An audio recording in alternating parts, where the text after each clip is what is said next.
Bismillahirrahmanirrahim. Assalamualaikum warahmatullahi wabarakatuh. Hai anak-anak hebat, bertemu lagi dengan Bu Ros dalam pembelajaran Bahasa Indonesia untuk kelas 9. Dan untuk kesempatan hari ini, Bu Ros akan mereview materi semester 1 yang sudah kita dapatkan dari awal semester sampai dengan akhir semester ini. Nah, kira-kira ada teks apa saja? Masih ingat? Mari kita simak bersama.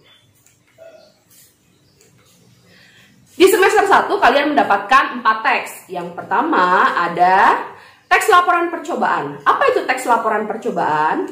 Teks laporan percobaan itu teks yang menyampaikan hasil suatu percobaan untuk menguji atau membuktikan suatu teori. Kemudian yang kedua kalian mendapatkan teks pidato persuasif yang berisi tentang ajakan untuk membujuk pendengar untuk melakukan hal yang kita sampaikan. Kemudian yang ketiga ada teks cerpen yang berisi prosa yang di dalamnya berisi cerita pendek dan beralur tunggal. Kemudian yang terakhir ada teks tanggapan, teks yang digunakan untuk meringkas, menganalisis, dan menanggapi sesuatu. Nah, kita langsung menuju ke teks yang pertama, yaitu teks laporan percobaan. Apa saja ciri teks laporan percobaan? Bisa kalian lihat di sini. Yang pertama, objektif. Yang kedua, fakta.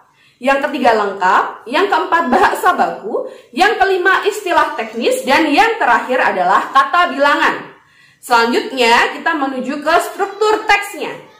Struktur teksnya ada judul, ada tujuan, ada alat dan bahan, ada langkah-langkah, ada hasil, dan yang terakhir ada simpulan. Nah, pada teks laporan percobaan ini strukturnya hampir sama dengan teks prosedur ya. Jadi karena kalian sudah pernah mendapatkan teks prosedur, seharusnya tidak ada masalah dengan teks laporan percobaan. Kemudian untuk aspek kebahasaannya, yang pertama ada sinonim dan antonim, ada kata bilangan, ada kalimat kompleks, ada konjungsi, ada kata rujukan, ada istilah teknis. Kita lanjut ke teks yang kedua, yaitu teks pidato persuasif. Ciri teks pidato persuasif, yang pertama kalimat-kalimat yang bersifat membangun, bersifat perintah, ajakan, dan rekomendasi mengenai suatu hal perlu dilakukan. Nah, selanjutnya adalah menyertakan topik permasalahan yang akan dibahas dan dijelaskan.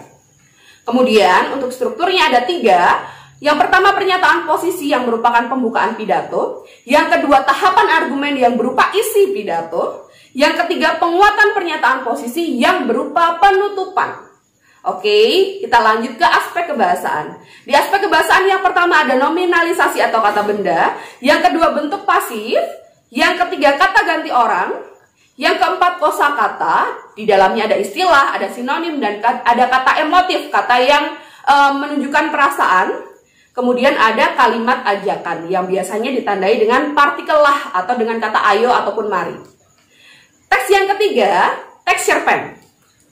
Cirinya adalah yang pertama terdiri dari 3-10 halaman. Kemudian beralur tunggal.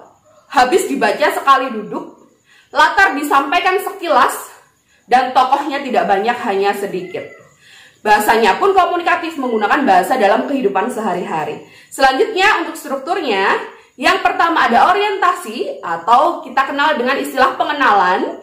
Yang kedua rangkaian peristiwa atau pemunculan masalah. Yang ketiga komplikasi atau puncak permasalahan. Dan yang terakhir ada resolusi atau penyelesaian. Kemudian untuk aspek kebahasaannya, yang pertama ada sudut pandang.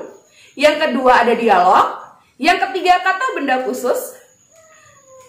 Yang keempat ada uraian deskripsi, yang kelima majas, dan yang keenam ada pertanyaan retoris, pertanyaan yang sebenarnya jawabannya semua orang sudah tahu.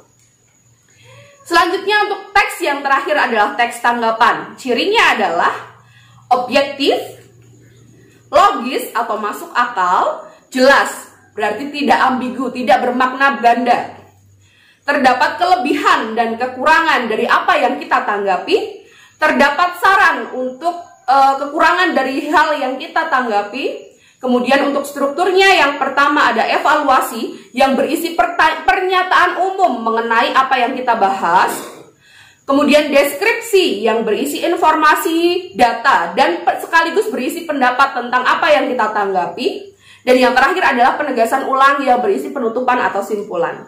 Untuk aspek kebahasaannya, yang pertama menggunakan bahasa deskriptif, bahasa uraian, bahasa yang kita paparkan secara rinci dan jelas. Kemudian yang kedua ada kalimat penilaian yang terdiri dari pujian dan kritikan. Nah, itu anak-anak review materi untuk semester 1, ada 4 teks dan silahkan kembali dipelajari. Selamat melaksanakan penilaian akhir semester 1 dan jangan lupa komen, like, subscribe, dan share. Terima kasih. Assalamualaikum warahmatullahi wabarakatuh.